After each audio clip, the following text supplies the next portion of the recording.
2025 webcasted here from Oslo. My name is Høgni Jakobsen, CFO of Bakkafrost. First, I'll ask you to pay attention to our disclaimer regarding forward-looking statements, which is included in the published presentation.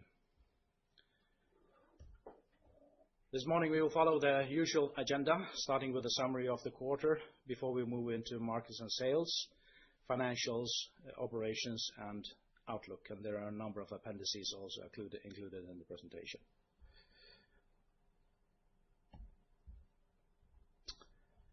So, in the fourth quarter, Bakkafrost had revenues in excess of 1.8 billion and an operational EBIT of 295 million. Harvest in the Faroes increased 40% to 23,300 ton, approximately. And in Scotland, we increased harvest with 19% to 4,600 ton. Our FOF division, fish meal, feed and oil, in the Faroes, increased the sale of fish feed with 22% to around 47,000 ton. And fish meal sales were up with 51% to around 2,400 ton. Sourcing of marine raw material slightly down from same quarter last year, and came out at around 40,000 ton. Cash flow from operations were positive with 447 million compared to 68 last year. And all segments were positive on EBIT except for the Scottish farming and freshwater segment. The board of directors proposed to the AGM a dividend payment of 3.45 Danish kroner per share. In this quarter, the all-inclusive margins for the group as a whole were 10.59 Danish kroner per kilo.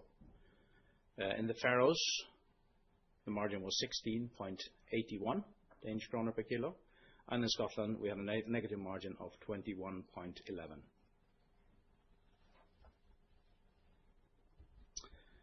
If we move on to markets and sale, and beginning with the price development, in Q4, the average spot price for superior 4 to 5 kilo fish was 82.23 Norwegian kroner per kilo. This was an year-to-year increase of 1.8% and a quarter-to-quarter increase of 29%. The price recovery primarily happened in the second half of the quarter. However, the price differentiation by size continued to compress as the market was more supplied with large fish. So the 6 to 7 kilo premium compared to 4 to 5 kilo was only 2%, and small fish to the 3 kilo still traded at a discount of around 10% compared to 4 to 5 kilo fish.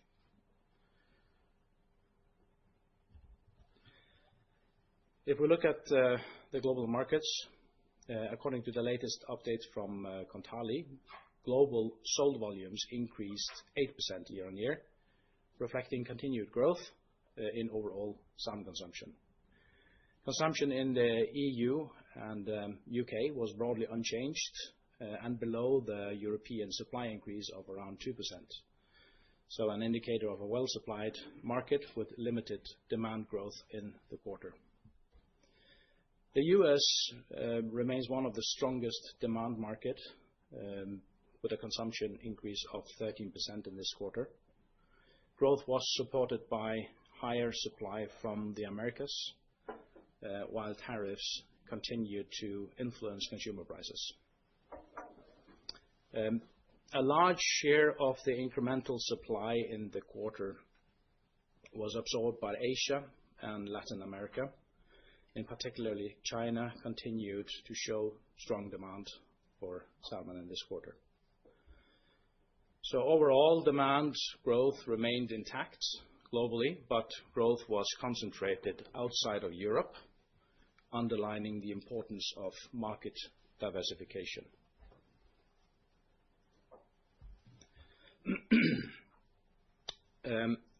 Global harvest increased 9% in this quarter, year-on-year, primarily driven by improved biology, but also larger smolt starting to play a role in the supply. There was limited contribution from Europe and a strong rebound in the Americas. Norwegian harvest was broadly stable in Q4 after a strong growth earlier this year. Harvest weights increased 6% in Norway to 4.22. Larger smolt, warmer seawater, improved biology have contributed to increased biomass turnover.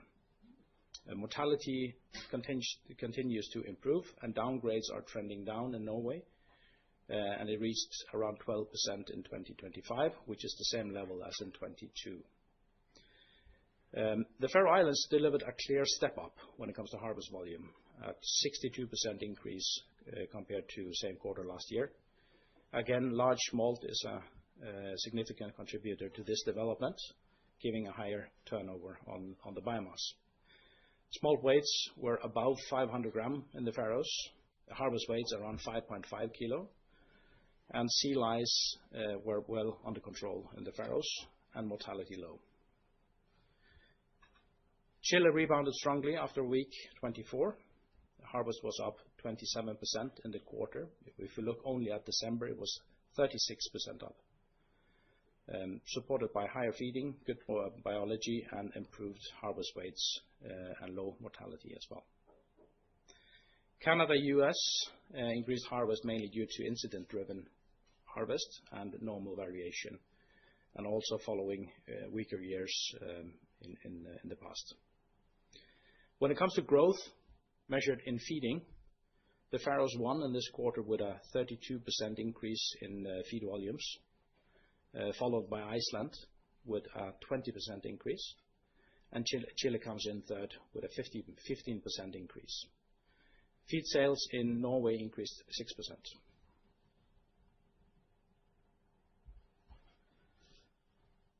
Then moving on to financials and starting with the group P&L.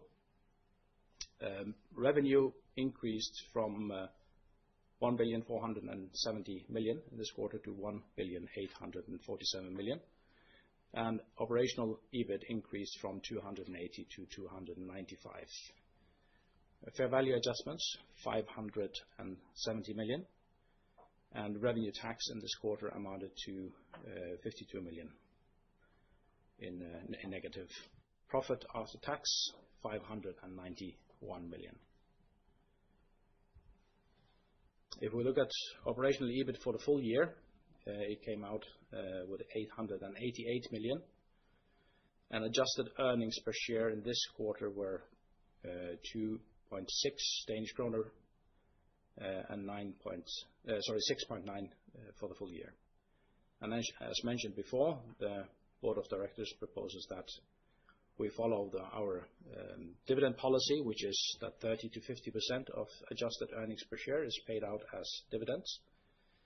We have a track record of being at 50%, and that's the same that is being followed this time. So 3.45 kroner per share as dividends. On the balance sheet, since the year end 24, we have increased our property, plant, and equipment by 403 million to 7.1 billion. Fair value of the biological assets at the end of the quarter amounted to 3.4 billion. Inventories have increased to 790 million, and receivables have also increased to 824 million. Cash and cash equivalents were 300 million, and the equity ratio was 58%. Another change in this quarter, which you might have noticed, is that long-term leasing debt has increased from 234 million to 798 million. These are due to renewed leasing contracts on vessels in Scotland.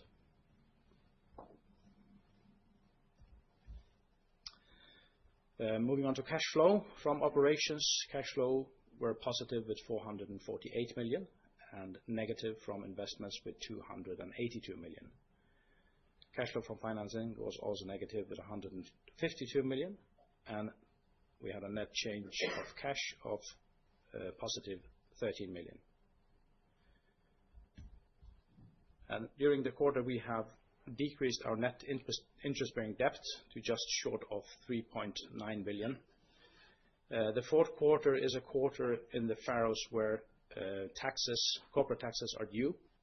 This has also affected the development on net interest-bearing debt in this quarter with 188 million. And at the end of the quarter, we had undrawn credit facilities of around 1.5 billion.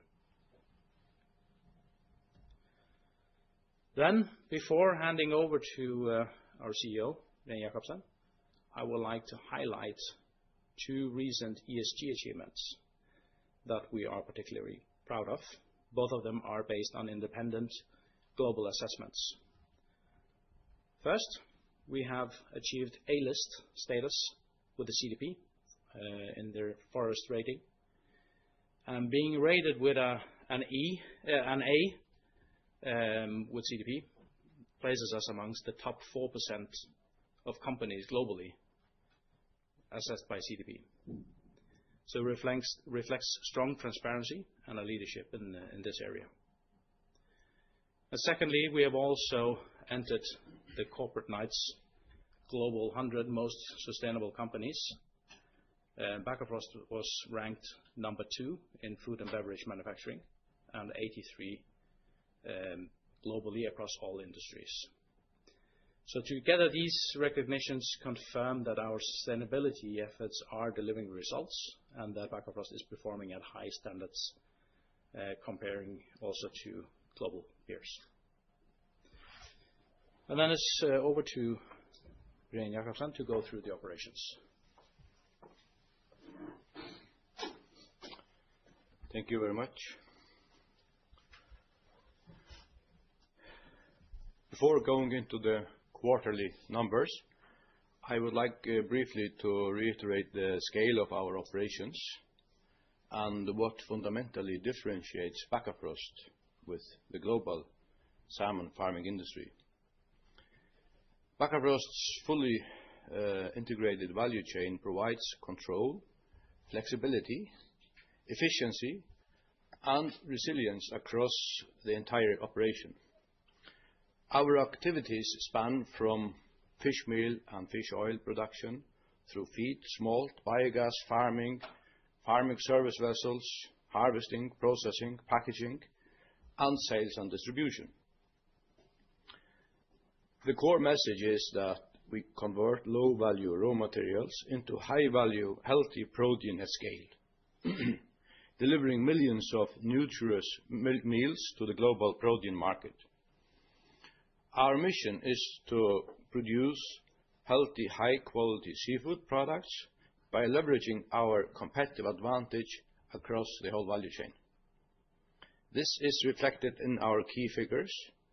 In 2025, we had 1,635 full-time employees, revenues of approximately 7 billion Danish kroner, and an operating EBIT of around 900 million Danish kroner. A significant share of our employees work in remote locations and small local communities, where stable employment contributes to maintaining local activity and long-term settlement across both Faroe Islands and Scotland. Our market capitalization is approximately 30 billion, and we expect to harvest around 112,000 tons in 2026. We achieved a feed conversion ratio of 1.10 in the Faroe Islands, and 100% of our production in the Faroes and 97% in Scotland is now ASC certified. We have set clear climate targets aiming to reduce Scope 1, 2, and 3 emissions by 50% by 2030 and to be net zero by 2050. Then the segments. The FOF segment in this quarter had strong feed sales, which support our strong biological growth.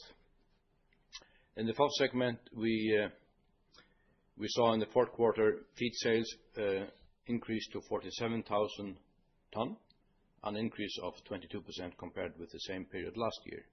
At the same time, the sourcing of raw materials decreased 5% to 40,000 ton. And the operational EBIT in the FOF segment grew 11% to 73 million, although the operational margin decreased slightly. We also note that the downward trend in raw materials cost has stopped, especially for the marine ingredients, which are trending slightly up, as the graph shows in the bottom left. Moving to the Faroese freshwater operations, which have a strong and stable operation, continuously improving quality and survivability. The freshwater segment has been quite strong over the year and also in the fourth quarter. Investments in increasing capacity together with strong procedures have provided us with larger smolt, higher volumes, and also better performance. This has led to stronger biological growth and better long-term perspectives in the farming operation. We continue this development to increase our smolt production. In the fourth quarter, we transferred 5.3 million at 485 gram, and for the full year, 18.7 million smolt with an average weight of 453 gram. In 2026, we expect to increase this to 20 million smolt. The improvement in the operation are reflected in more robust smolt, which we can clearly see in the first 90-day post-transfer mortality and larger smolt. The operational EBIT in the freshwater segment for the fourth quarter was DKK 102 million, and the operational margin was 37%. Moving to freshwater Scotland, in the fourth quarter we transferred 2.2 million smolt, whereof versus 1 million last year. But internal transfer from own hatchery was 1 million versus 0.7 last year. The average weight of internal transfer smolt was 173 gram versus 167 last year. The margin was minus 4 million versus 28 last year, minus 28 last year. The negative result is primarily driven by a combination of low capacity utilization and some losses. I think in this quarter the average utilization was around 3 kilo per cubic meter, and we aim for 12, so we are still quite low. In Scotland, the main focus is to achieve a steady ramp up of the production. The red line right in the bottom shows this ramp up is progressing, and this will continue through the whole 2026, and we expect to be at full biomass in the first quarter in 27. This means that gradually we will see lower cost per kilo produced smolt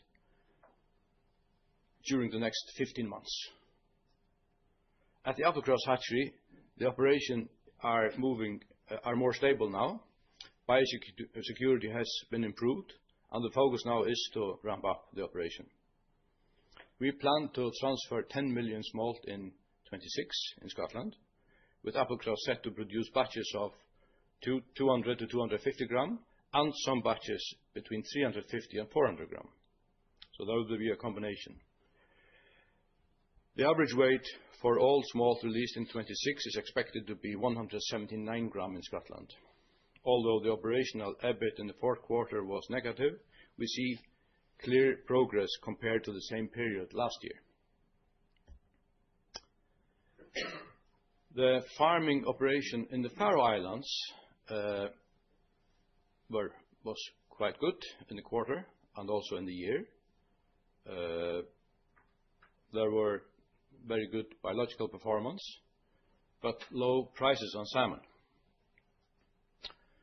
The ringside cost have dropped 8% in the quarter, and the biggest driver actually in the quarter versus last year was actually the smolt cost, which had 70% of the reduction. As the smolt utilization in the Faroes has been increased, the cost is coming down, but this is also driving a better survivability, which is also a driver for reduced cost. The survivability in this quarter was 98.4% versus 97.9% last year. This means that the mortality is 22% lower in this quarter compared with last year. So in the Faroe Islands, which are the lowest mortality in the world, Bakkafrost has the lowest mortality in 2025, and also in the fourth quarter. This drives all costs down, and as I said, combination of lower smolt cost and low mortality cost. Higher growth is also a driver. The temperature in this quarter was 0.7 degrees warmer than last year and gives better growth. And in this quarter, as Høgni mentioned, the growth was 34% higher than in the same period last year, and the feed volumes increased 49%. And that corresponds to 12,000 tons of fish. Size of harvested fish in this quarter was also really good, 5.6 kilos versus 5.3 last year, so 300 grams up.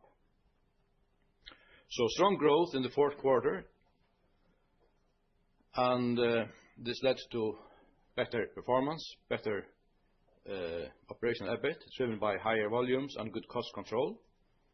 The total harvest volume is 23.3 thousand tons, and the EBIT from the Faroese farming segment was 171 million Danish kroner, with a margin of 15%. Moving to Scotland. In Scotland, the biological performance has improved, with exception of the poultry farming site, which had an impact of disease in the third quarter, which also impacted into the fourth quarter. If we exclude poultry from the fourth quarter, the average harvest weight was 5.9 kilo in Scotland. But when we include the 900 ton of 2.3 kilo fish that was harvested from poultry, the average comes down to 4.3. Growth and performance has actually improved in Scotland versus the marine operation. The exceptional mortality was booked at DKK 55 million, which mainly came from poultry. And this, combined with low prices and low capacity utilization, means that the Scottish farming segment had a minus in the operational farming EBIT of 110 million Danish kroner. Larger and healthier smolt will gradually reduce the marine cycle down to 14-15 months versus 20 months at the moment. Therefore, 2026 to 2027 will mark a transition towards a more robust and healthier biomass build-up. Like in the freshwater, also in the marine, we are now starting the building up of biomass in Scotland. And with all freshwater facilities now operating disease-free, the same standards and procedures are being systematically implemented across marine operations. We have to start with the eggs and then eventually end up with the largest fish being disease-free. Therefore, we have very high focus on early pathogen detection, proactive risk mitigation, high biosecurity standards, and visible leadership. In the appendix, I think it was on page 31, there is a graph showing the importance of the scale. where we compare Faroe Islands and Scotland. Highly robust and fish together with the scale will transform the Scottish operation in the future.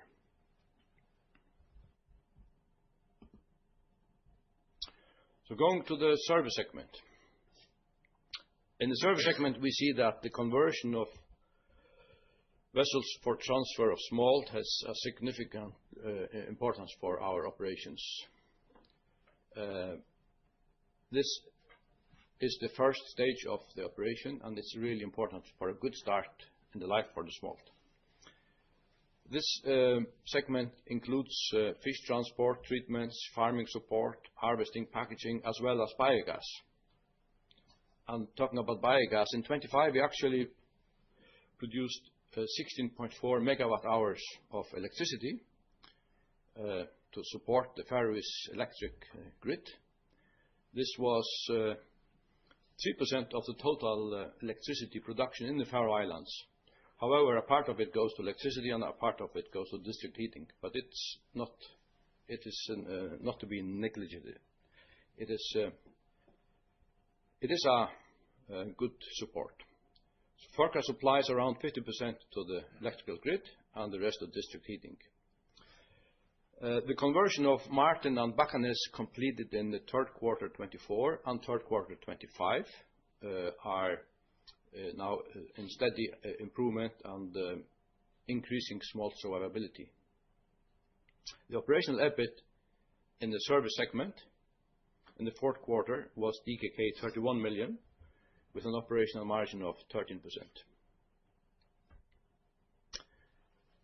In the sales and marketing, a strong Bakkafrost brand and large salmon, together with good market differentiation, helps us in challenging markets, despite that it has been more challenging to get the premiums that we normally get. An increased supply of superior quality salmon from Norway and larger and more availability of large fish in general in 25 has put pressure on margins and premiums. The operational EBIT for the sales and other was DKK 77 million in the fourth quarter, 36% down from last year. The large and important markets are EU, US, and Asia, especially China. All these markets have underlying strong demand. However, there are different structural impacts ongoing, shifting volumes between markets. Asia seem to have exceptionally high growth momentum and seem to continue this exceptional growth rate that we have seen now for 2 years. Continuously opening new factories and setting up new logistic systems to source more salmon. So this will continue and the growth will continue as it seems. The tariffs on imported salmon to the US, together with unpredictability about what might come, seem to have impacted trade flows negatively, especially to the US.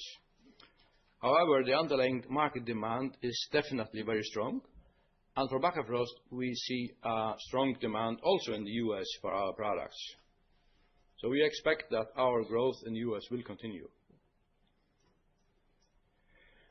And for Bakkafrost, as we grow, the growth must be absorbed through geographic, product, and channel diversification to protect pricing and margins. So coming to outlook. The higher supply in the first half of 26 seems to drop to no growth in the second half of the year, according to Kontali's last updates. Estimates have been adjusted slightly upwards over the last 3 months, as we see the difference between the dotted line and the red line on the graphs here.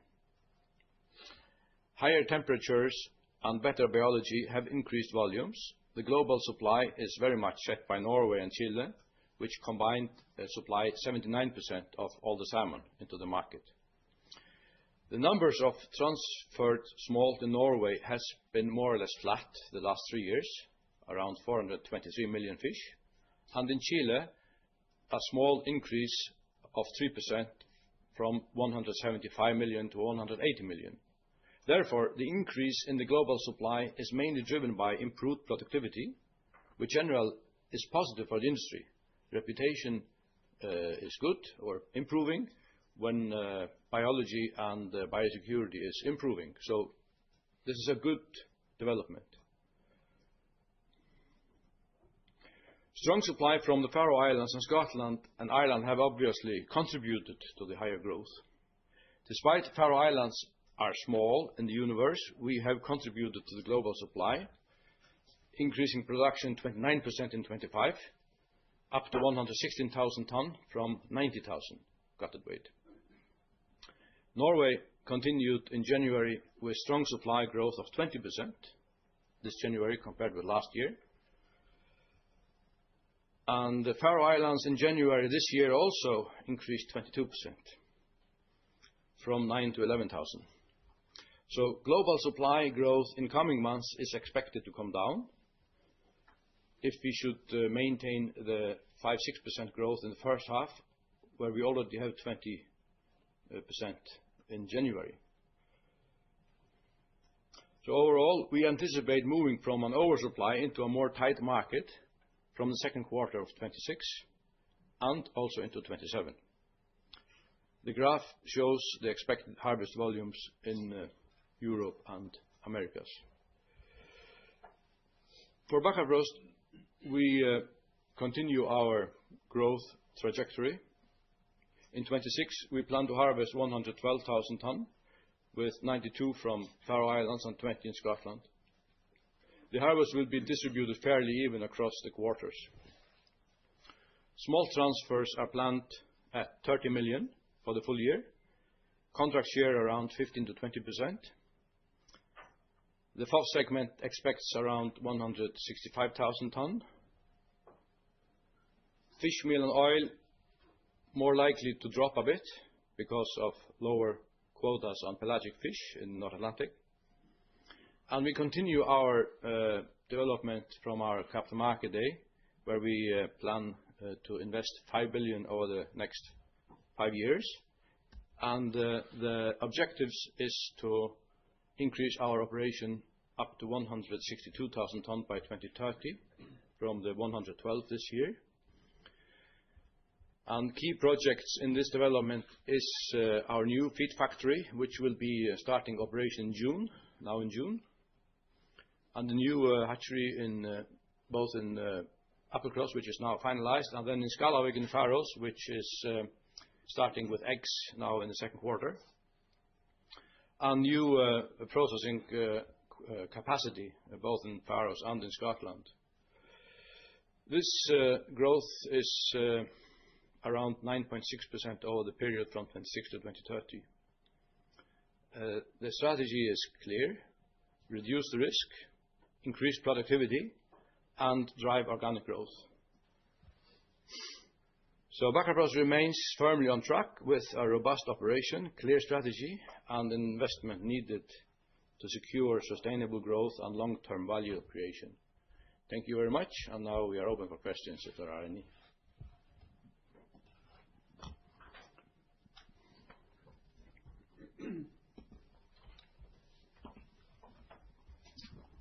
Hi, Alex Hoffman, DNB Carnegie.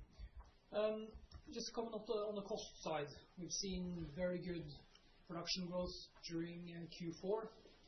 You have significantly higher standing biomass. So maybe two comments. One, what should we expect on the cost level going forward?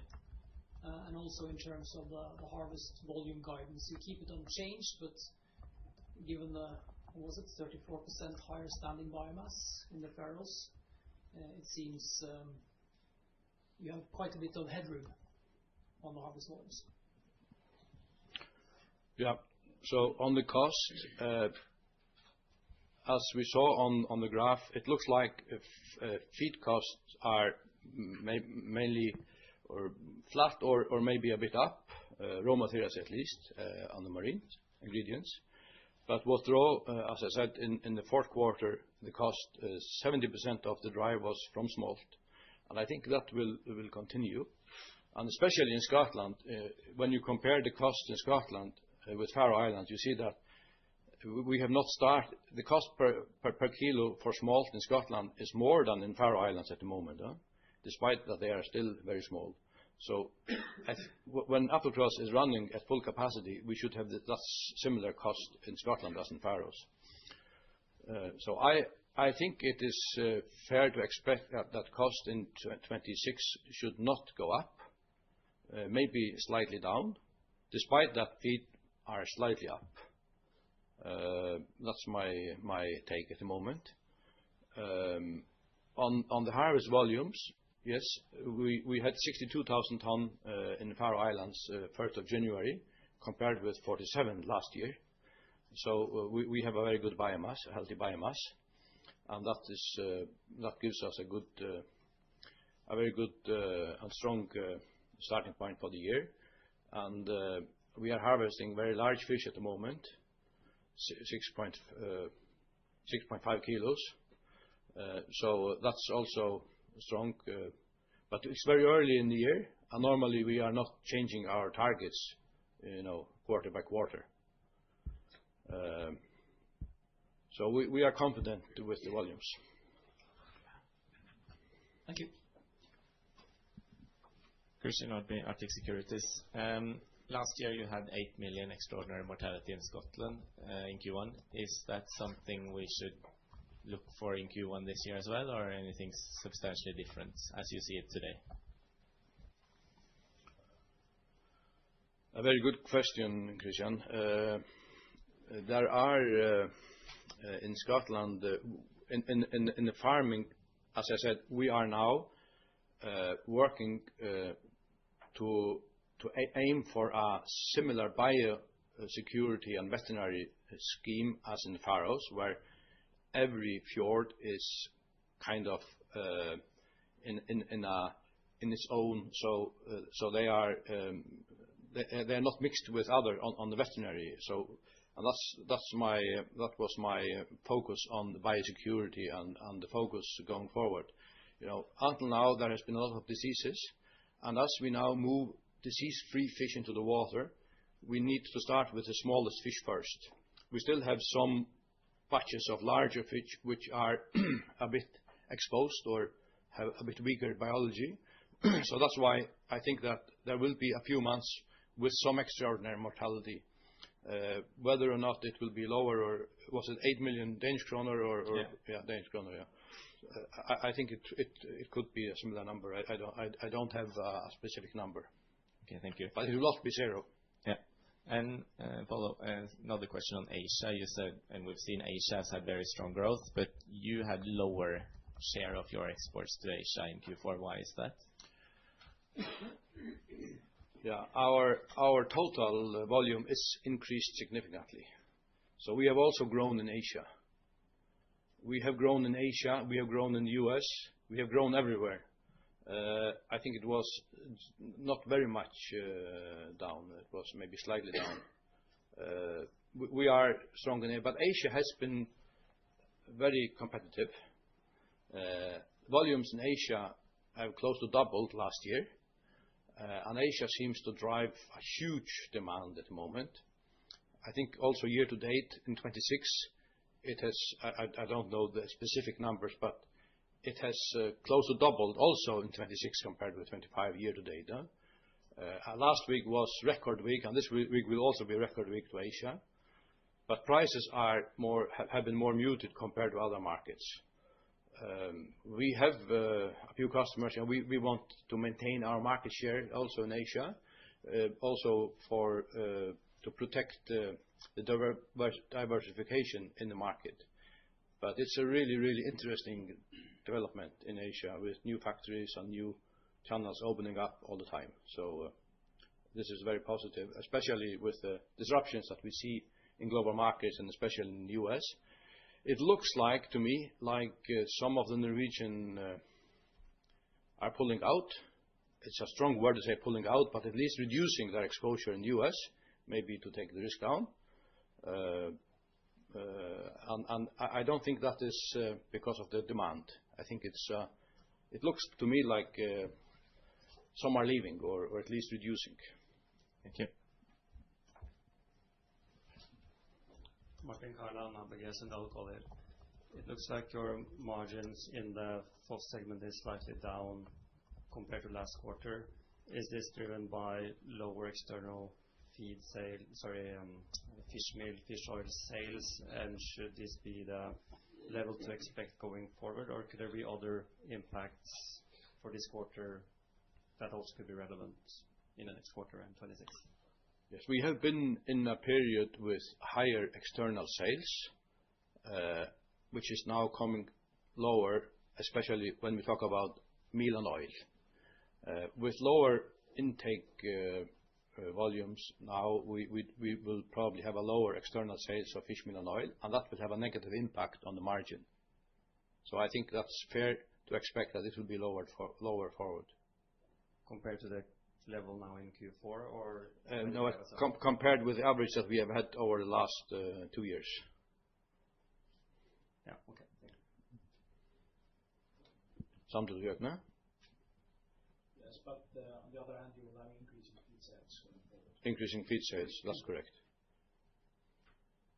Henrik Knutsen, Pareto Securities. It seems you also updated your feed production guidance from the Q3 to the Q4 report, increasing from 155 to 165. What's the main driver for this?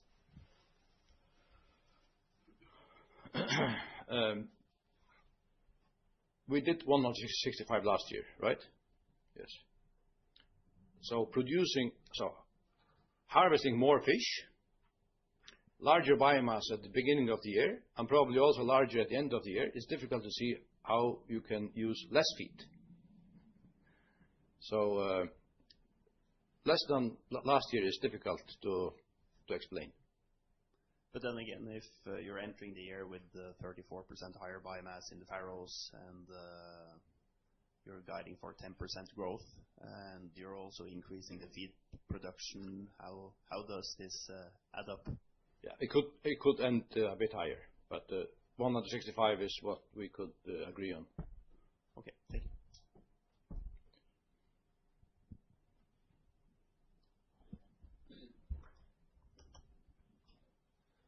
Wilhelm Røe, Danske Bank.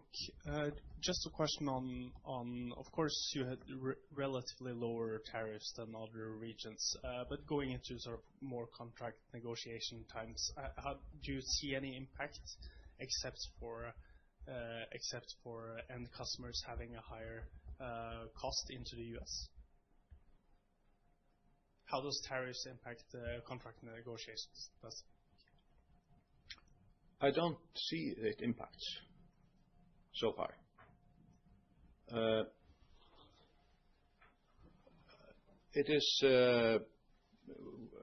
We have hardly seen any pushback since the tariffs. It might also be related to the fact that salmon prices have generally been lower since the tariffs were implemented. I think it has a negative impact on the industry and between because of their differences. So there is speculation of moving probably between sources with different levels of tariffs, but it does not look to me as the market is impacted and the prices are impacted. As said, the prices were much higher before, and they are, including the tariffs, they are lower than they were 2 years ago. So we see a strong demand. We see a lot of demand also from new channels, new customers. So it looks like there is there's an underlying strong demand in the market in the U.S. That's fair. Thanks.